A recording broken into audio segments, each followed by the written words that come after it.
డబ్బు, అనారోగ్యం, ఉద్యోగం, వ్యాపారం, అప్పులతో బాధపడుతున్నారా? మీకోసమే launch your future program. Hello నమస్తే, వెల్కమ్ టు సుమన్ టీవీ. నేను కీర్తి. ప్రస్తుతం మనతో crypto coin analyst and pioneer అయిన మహేష్ గారు ఉన్నారు. వీరితో ఈ రోజు మనం క్రిప్టో కరెన్సీ గురించి కొన్ని విషయాల్ని తెలుసుకుందాం. నమస్తే అండి మహేష్ గారు. యా, పై కాయిన్ గురించి మీరు ఎక్కువ చెప్తున్నారు కదా, సో ఒక డౌట్ నాకు ఏంటి అంటే, నార్మల్గా ఇప్పుడు పై కాయిన్ గురించి మైనింగ్ చేసే వాళ్ళు కానీ తీసుకునే వాళ్ళు కానీ చాలా మంది ఏమంటున్నారంటే, అది దాని ప్రైస్ ప్రిడిక్షన్ కొంతమంది ఏమో $3 ఉండబోతుంది అని అంటున్నారు, అండ్ కొంతమంది ఏమో 3 lakhs ఉంటుంది, 3 లక్షల వరకు వెళ్తుంది పై కాయిన్ది అని చెప్పి అంటున్నారు. సో ఏది నిజం అంటారు? మీకు మీ ప్రైస్ ప్రిడిక్షన్ ఏంటంటారు దీనిపైన? సుమన్ టీవీ ప్రేక్షకులందరికీ నమస్కారం అండి. నా పేరు మహేష్ మ్యాగ్నస్. మేడం గారు, ఇప్పుడు మామూలుగా ప్రైస్ ప్రిడిక్షన్ తెలుసుకునే ముందు మనం ఎవల్యూషన్ ఆఫ్ మనీ గురించి తెలుసుకోవాలి మేడం. అసలు కరెన్సీ ఎలా పుట్టిందని తెలుసుకోవాలి. ఎందుకంటే this is the destination of every human being, every country around the globe. ఇది పై అనేది ఫైనల్ డెస్టినేషన్. Final destination. ఆ తర్వాత ఇవి వస్తాయి కానీ వచ్చి వెళ్ళిపోతాయి, కానీ this is the final destination. So ఇది చెప్పే ముందు ఎవల్యూషన్ ఆఫ్ మనీ గురించి చెప్పాలి. పూర్వం ఎలా ఉండేది అంటే 6000 BC ఆ టైంలో బాటరింగ్ సిస్టమ్ ఉండేది, వస్తు మార్పిడి. ఇప్పుడు మీరు ధాన్యం బస్తా ఇస్తే వేరే వాళ్ళు పశువులు ఇచ్చేవాళ్ళు, మీరు కూరగాయలు ఇస్తే ఇంకో పర్సన్ కొండలు ఇచ్చేవాళ్ళు. అలాగా ఆ వస్తు మార్పిడి దగ్గర నుంచి నాణ్యాల దాకా వచ్చింది అనమాట. ఆ నాణ్యాలు వచ్చిన టైంలోనే దానికి కొంచెం ముందు గవ్వలు, రంగురాళ్ళు అంటా ఉంటారు కదా, నా జోబులో చిల్లి గవ్వ కూడా లేదంటారు కదా, అది అక్కడి నుంచి వచ్చింది. ఆ రంగురాయి సైజును బట్టి, దాని కలర్ను బట్టి ప్రైస్ ఫిక్స్ చేసేవాళ్ళు. ఆ రాళ్ళు ఇస్తే వాళ్ళు కందిపప్పు ఇచ్చేవాళ్ళు, ఆ రాళ్ళు ఇస్తే వాళ్ళు శనగపప్పు ఇచ్చేవాళ్ళు, ఆ రాళ్ళు ఇస్తే వాళ్ళు ఎంతైతే ఎక్కువ క్వాంటిటీ రాళ్ళు ఇస్తారో ఈ పశువుల్ని, గొర్రెల్ని మార్పిడి చేసుకునేవాళ్ళు, ఎక్స్చేంజ్ చేసుకునేవాళ్ళు. రాను ఏమైందంటే ఒక స్పెసిఫిక్ ప్రైస్ తీసుకురావడానికి బంగారు నాణ్యాలు పుట్టించారు. ఆ బంగారు నాణ్యాలు ఇప్పుడు 1 గ్రామ్ ఇచ్చారండి, 1 గ్రామ్ ఈక్వల్స్ టు ఇంకో 1 గ్రామ్ సేమ్ యాస్టీస్గా ఉంటుంది. అదే ఆ వెయిట్ని బట్టి ఉన్న బంగారాన్ని, గోల్డ్ అయితే ఉందో దాన్ని కరెన్సీగా ఇచ్చేవాళ్ళు, ఇచ్చిపుచ్చుకునేవాళ్ళు, బాటరింగ్ చేసుకునేవాళ్ళు. బంగారు కాయిన్ ఇస్తే ఒక 2 బస్తాలు ధాన్యం ఇవ్వటం, బంగారు కాయిన్ ఇస్తే 2 ఆవులు ఇవ్వటం, దానికి సంబంధించిన సబ్జెక్ట్ ఏదైతే ఉందో. అయితే ఆ తర్వాత ఏమైందంటే ఈ బంగారు కాయిన్స్కి వాల్యూ పెరగబెట్టి, బంగారానికి ఎందుకు వాల్యూ వచ్చింది బాగా, అది సప్లై చాలా తక్కువ అప్పటి నుంచే, అదే బంగారానికి అంత వాల్యూ, అది అందరికీ తెలిసిందేలేండి. అయితే ఏంటంటే అక్కడ బందిపోట్లు రాబరీ చేయడానికి ఇళ్లలోకి చొరబడి మనుషులను చంపేసేసి ఎవరి దగ్గర అయితే బంగారం ఉందో రాబరీ చేసేవాళ్ళు. ఆ టైంలో ఏం చేసేవాళ్ళు అంటే బ్లాక్ స్మిత్స్ అని ఉండేవాళ్ళు, బంగారం పని చేసుకునే వాళ్ళు ఉంటారు కదా, వాళ్ళ దగ్గర బంగారాన్ని దాచేవాళ్ళు. అక్కడ ఇనపెట్టుల్లో దాచుకొని అక్కడ సెక్యూరిటీ గార్డులను పెట్టేవాళ్ళు, అంటే భటుల్ని, సైనికులను పెట్టేవాళ్ళు అనమాట. అప్పుడు ఎవరైతే బ్లాక్ స్మిత్ ఉన్నారో అతను వచ్చేసి ఒక పేపర్ మీద 1 kg బంగారం అనుకోండి, నేను 1 kg బంగారం, మహేష్ kg బంగారం అని ఒక నోట్ మీద స్టాంప్ వేసి ఇచ్చేవాళ్ళు. అది తీసుకెళ్ళి నేను ఎక్కడైనా సరే ఆ నోట్ ఇస్తే నాకు రావాల్సింది ఇచ్చేవాళ్ళు. మిగతా చిన్న నోట్లు ఉంటాయి కదా, 1/2 kg బంగారం నోట్లు అన్ని చిల్లర వెనక్కి ఇచ్చేవాళ్ళు అనమాట, చేంజ్. అలా కొన్ని రోజుల తర్వాత ఏమైందంటే అది ఆ నోటే పేపర్ కరెన్సీగా మారింది. అలా మన కరెన్సీ పుట్టింది. ఆ తర్వాత కొన్ని రోజుల తర్వాత, అంటే కొన్ని సంవత్సరాల తర్వాత వాళ్ళ దేశాల్లో బ్యాంకింగ్ సిస్టమ్ అనేది సెంట్రల్ బ్యాంక్స్ అనేవి రావడం జరిగింది. ఆ తర్వాత ఆ బ్యాంక్స్ నుంచి మనం రెగ్యులర్గా ఇప్పుడు యూజ్ చేసే కరెన్సీ రావడం జరిగింది. ఆ కరెన్సీ నుంచి ప్లాస్టిక్ కరెన్సీ వచ్చింది. ప్లాస్టిక్ కరెన్సీ అంటే ఏంటి మేడం? మన క్రెడిట్ కార్డ్స్, డెబిట్ కార్డ్స్. అక్కడ నుండి డిజిటల్ పేమెంట్స్ వచ్చినాయి, ఫోన్పే, గూగుల్ పే. ఇప్పుడు న్యూ ఎరాలోకి ఎంటర్ అవబోతున్నాం. అదే క్రిప్టో కరెన్సీ. ఆ క్రిప్టో కరెన్సీ బాప్ ఏదైతే ఉందో, father of NFT, bit coin. తను అనుకున్న కళ సతోషి నకమోటో ఎవరైతే ఉన్నారో, జపనీస్ అని చిత్రీకరించారు కదా, ఎనానమస్ పర్సన్. అతను అనుకున్న కళ ఏదైతే ఉందో, బిట్ కాయిన్తో వరల్డ్ వైడ్గా యుటిలిటీస్, గూడ్స్ అండ్ సర్వీసెస్లో పేమెంట్ చేయాలని అతను తీసుకొచ్చాడు. కాకపోతే ఎకో సిస్టమ్ అనేది డెవలప్ అవ్వకపోవడం వల్ల అది ఫెయిల్ అయింది. ఓన్లీ ట్రేడింగ్ చేసుకోవడానికి మాత్రమే అది ఉపయోగపడుతుంది. దాన్ని ఫుల్ఫిల్ చేయడానికి వచ్చిందే పై కరెన్సీ. అంటే ఇంతకుముందు మరి Ethereum, Binance Smart Chain, Polkadot, Polygon, Matic, ఇలాగ TRX, బినాన్స్ స్మార్ట్ చైన్ ఇవన్నీ ఉన్నాయి. బట్ వాటికి కూడా ఎకో సిస్టమ్ అనేది లేదు. ఓకే. ఎకో సిస్టాన్ని ఫుల్ ఫ్లెడ్జ్డ్గా క్రియేట్ చేసి మార్కెట్లో తీసుకొస్తున్నారు పై నెట్వర్క్.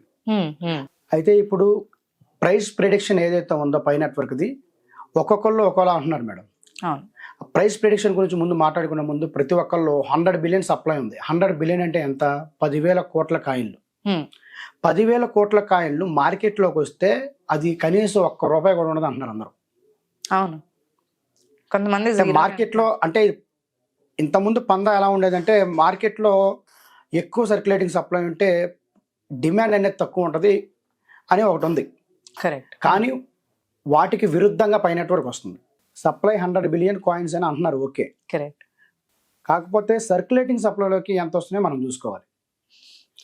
100 బిలియన్ పై కాయిన్స్లో అంటే 10,000 కోట్ల పై కాయిన్స్లో 40% of Pi coins Pi core team దగ్గరే ఉంటాయి. ఓకే.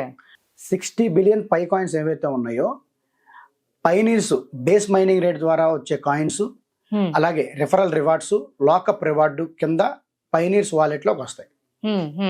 రేపు మెయిన్ నెట్కి అప్రాక్స్ నా ఐడియా ప్రకారం అన్ని సోర్సెస్ నుంచి నేను స్టడీ చేసి చూస్తే ఒక 5 to 10 బిలియన్ పై కాయిన్స్ మాత్రమే మార్కెట్లోకి వస్తున్నాయి.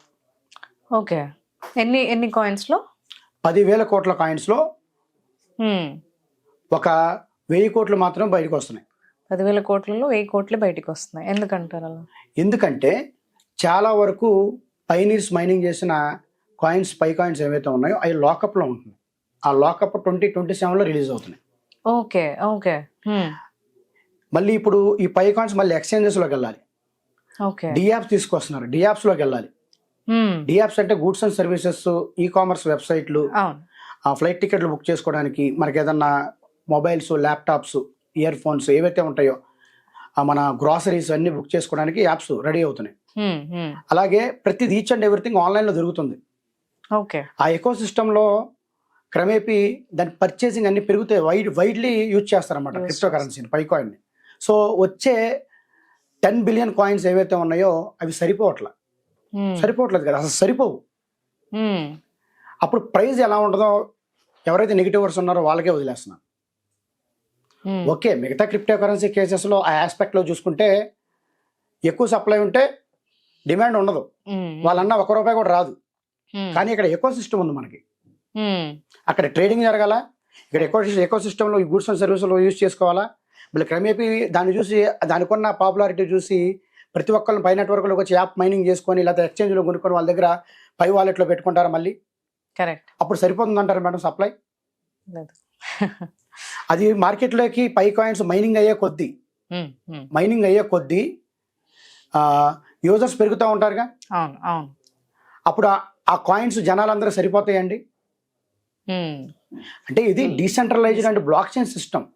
ఫర్ ఎగ్జాంపుల్ ఏంటంటే బ్యాంకింగ్ సిస్టమ్ నుంచి మనం ఇప్పుడు క్రిప్టో కరెన్సీలోకి వస్తున్నామంటే ఒక కారణం ఉంది.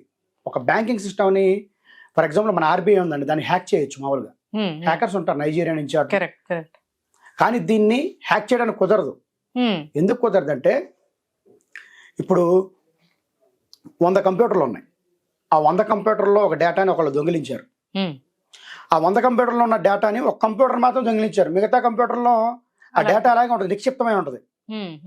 సో అంటే ఒక కంప్యూటర్ నుంచి ఇంకో కంప్యూటర్కి కనెక్టివిటీ ఉంటుంది. వాడు డేటా దొబ్బేసినా సరే, దొంగిలించినా సరే నష్టమేమి లేదు, మన డేటా మన దగ్గరే ఉంటుంది, వాడు నాలుగు తీసుకోవడానికి పనిచేయదు. సెంట్రలైజ్డ్ సిస్టమ్స్ ఎలా ఉంటుందంటే ఆ డేటా ఒకటే ఉంటుంది, కాపీ పేస్ట్లు ఏమి ఉండవు. బ్లాక్ చైన్ అంటే connectivity to other multiple systems. Correct. అలాగా డీసెంట్రలైజ్డ్ అన్నమాట. డీసెంట్రలైజ్డ్ అంటే ఏంటి? ఆల్రెడీ సెట్ చేసి వదిలేశారు, దాంట్లో మధ్యలో దూరాలు ఉండవు, అది ఆటోమేటిక్గా సిస్టమ్ ఆపరేట్ చేసుకుంటుంది అనమాట. కరెక్ట్. సో అందరం సెక్యూరిటీ పర్పస్ ఇప్పుడు మన బ్లాక్ చైన్లోకి క్రిప్టో కరెన్సీల కోసం ఆ క్రిప్టో కరెన్సీలో హైలైట్ ఏదైతే ఉందో ది బెస్ట్ క్రిప్టో కరెన్సీ అంటే it's just not a crypto currency, it's a global payment method. So price మీరు వాళ్ళకే వదిలేస్తున్నారు అన్నారు, మీ ప్రిడిక్షన్ ఏంటి? అసలు ఎంత వెళ్తుందని మీరేమనుకుంటున్నారు? మేడం నేను తీసుకున్న సోర్సెస్ ఏవైతే ఉన్నాయో, నేను స్టడీ చేసిన విధానాన్ని బట్టి ప్రైస్ అనేది $1 నుంచి $3,140 దాకా ఉంటుంది. ఓకే. $1 to $3,140 140. లేదా $1 to $10 లేదా $10 to $314 ఇలా ఉంటుంది. కాకపోతే నేను పైనీర్స్ అందరికీ చెప్పేది ఏంటంటే వ్యూయర్స్కి పైనీర్స్కి ఎక్కువ హోప్ పెట్టుకోవద్దు. జస్ట్ మీరు $1 ఫిక్స్ అవ్వండి. ఫ్రీగా మైనింగ్ చేసిందే కదా, $1 మీద ఫిక్స్ అవ్వండి. ఇంకా హైలైట్ అయితే మనమే ఆనందపడేది. ఓకే అండి, thank you. Okay madam, thank you.